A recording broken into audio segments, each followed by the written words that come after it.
అతను రాజకీయ పార్టీకి చెందిన చోటా నేత.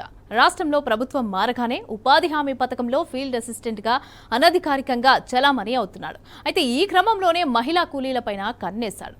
తన పక్క మీదకు వస్తేనే బిల్లులు చేస్తాను అంటూ వేధించసాగాడు. చివరకు అర్ధరాత్రి అపరాత్రి అని కూడా లేకుండా ఎప్పుడు పడితే అప్పుడు ఫోన్లు చేసి అసభ్యకర సంభాషణలు కొనసాగిస్తూ ఉండటంతో విసుగు చెందిన మహిళలు తమను కాపాడాలి అంటూ నేరుగా ఎస్పీని ఆశ్రయించారు. ఆ వివరాలు ఎలా ఉన్నాయి అనేది చూడండి ఒకసారి.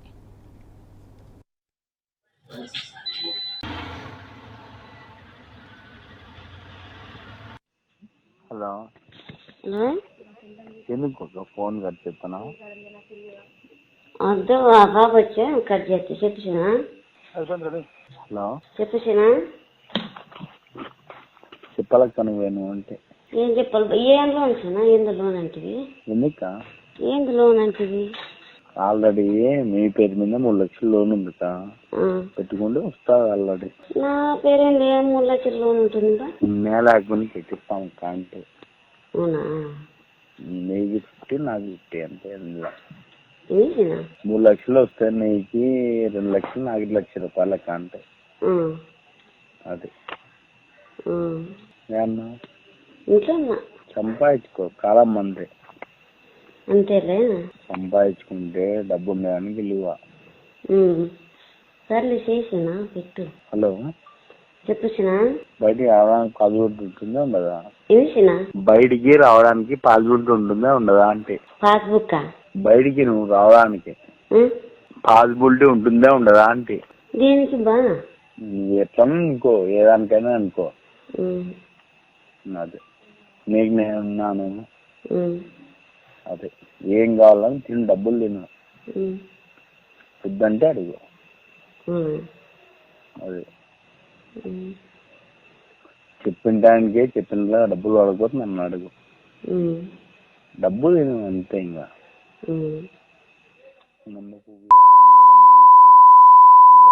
నీకు అవసరంలే. అది డబ్బులు సంపాదించుకుంటే విలువ. మంచిగా బతికినా చిటిగా బతికినా నీ కొడుకులు భూ పెట్టాలన్నా కూడా డబ్బు ఉండాలి అంతే. ఇంకేంలే. డబ్బు డబ్బు డబ్బు డబ్బు డబ్బు డబ్బు డబ్బు డబ్బు డబ్బు డబ్బే సాధిస్తాను. అదే ఎప్పుడు పెడతావు? ఎప్పుడు పెడతాను? ఇప్పుడు రా బయటికి 5,000 ఇస్తే పంపిస్తా. ఇంత 5,000 లెక్క విని నువ్వు బాగుందో నేను బాగుంటావు అంతే. అది నీకు ఇంట్లో పెళ్ళం పిల్లలు ఉంటారు కదా, వాళ్ళని అట్లా అడిగితే ఎవరన్నా మీరు అట్లా ఊరుకుంటారా? అట్లేనా మాట్లాడేసినా? చెప్పేసినా తక్కువ మాట్లాడండి క్షమించా. సరే ఉంటా. హలో హలో రాష్ట్రంలో కూటమి ప్రభుత్వం ఏర్పాటైన తరువాత అనంతపురం జిల్లా సింగనమల మండలం జూలకాల్వ గ్రామానికి చెందిన ఉపాధి హామీ పథకం ఫీల్డ్ అసిస్టెంట్ ను తప్పించి ఆ స్థానానికి తన పేరును అలాగే అధికార పార్టీకి చెందిన నాయకుడు శ్రీనివాసులు నాయుడు ప్రతిపాదించుకున్నాడు. అయితే దీనికి సంబంధించి ఎలాంటి ఉత్తర్వులు ఆయనకు అందలేదు. అయినా ప్రభుత్వం మాది, అంతా మేము చెప్పినట్లే నడుచుకోవాలి అనే ధోరణితో ఫీల్డ్ అసిస్టెంట్ తానేనంటూ చలామణి అవుతున్నాడు. తరచూ ఉపాధి పనులు జరిగే ప్రాంతానికి వెళ్లి మహిళా కూలీల పట్ల అనుచితంగా ప్రవర్తిస్తున్నాడనే ఆరోపణలు కూడా ఉన్నాయి.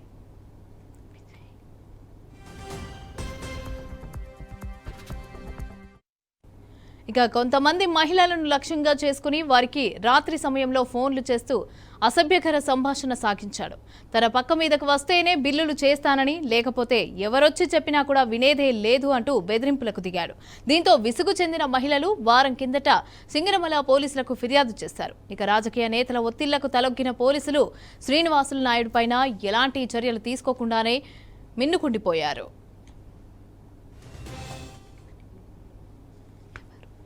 రైట్, ఇక ఇదే అంశానికి సంబంధించిన పూర్తి డీటెయిల్స్ మా ప్రతినిధి విజయ్ అందిస్తారు. విజయ్. మమత, అనంతపురం జిల్లా సింగళమాల మండలంలో ఫీల్డ్ అసిస్టెంట్ శ్రీనివాస నాయుడు తన అరాచకాలకు అడ్డు లేకుండా పోతుంది. అయితే గతంలో అంటే తెలుగుదేశం ప్రభుత్వం తర్వాత ఈ ఫీల్డ్ అసిస్టెంట్, టెక్నికల్ అసిస్టెంట్ నేనేనంటూ ఇంకా ఉత్తర్వులు రాకనే ఆయన గ్రామంలో చలామణి చేస్తున్న సంఘటనలు అయితే చేసుకుంది. అయితే నేను చెప్పినట్టు వినాలని చెప్పి ఉపాధి హామీ కూలీలను సైతం తను మభ్య పెడుతున్నట్లు తెలుస్తుంది. వారిపైన పెత్తనం కూడా చలాయిస్తున్నట్లు తెలుస్తుంది. అయితే ఒక మహిళతో అసభ్యంగా ప్రవర్తించడం, అసభ్యంగా మాట్లాడడము, తోటి మహిళ అయితే రికార్డ్ చేసిన ఒక ఆడియో వెలుగులే కొంచెం సంచలనంగా మారింది. అయితే శ్రీనివాసులు నాయుడు తనకు లోన్ ఇప్పిస్తాను, ఇప్పుడే వస్తే 5,000 ఇస్తానంటూ ఒక ఆమెకి ఆఫర్ చేసినట్టు తెలుస్తుంది. అయితే ఆమె నీకు పెళ్ళాం పిల్లలు లేరా, నీతో కూడా ఇలాగే వాళ్ళు వేరే లేరని మాట్లాడుతూ ఊరుకో ఉంటావా అన్న వాటికి ఆ వీడియో అంటే ఆడియో కట్ అయింది. కాకపోతే శ్రీనివాసులు నాయుడు పైన గతంలో కూడా ఇవే ఆరోపణలు ఉన్నాయి. కాకపోతే శ్రీనివాసులు నాయుడు పైన తోటి మహిళలు పోలీస్ స్టేషన్ లో కంప్లైంట్ ఇచ్చినా కానీ పోలీసులు కనీసం శ్రీనివాస నాయుడు పైన చర్యలు తీసుకున్న సంఘటన కూడా ఇంకా చోటు చేసుకోలేదు. అయితే వీటిపైన ఖచ్చితంగా న్యాయం చేయాలి అంటూ వీడియో ఏ అయితే ఆడియో బయటకు వచ్చిందో అప్పుడు శ్రీనివాసులు నాయుడు పైన కేసు ఫైల్ చేస్తామంటూ పోలీసు అధికారులు కూడా చెప్పడం జరుగుతుంది. ఏమైనా సోమవారం రోజు వరకు చూస్తాము. సో అరెస్ట్ చేయకపోతే మేము ఖచ్చితంగా ఉపాధి కూలీలు ధర్నా చేస్తామంటూ ఇప్పటికే మహిళలు అయితే హెచ్చరించినట్లు తెలుస్తోంది Mamata. Right, thank you Vijay.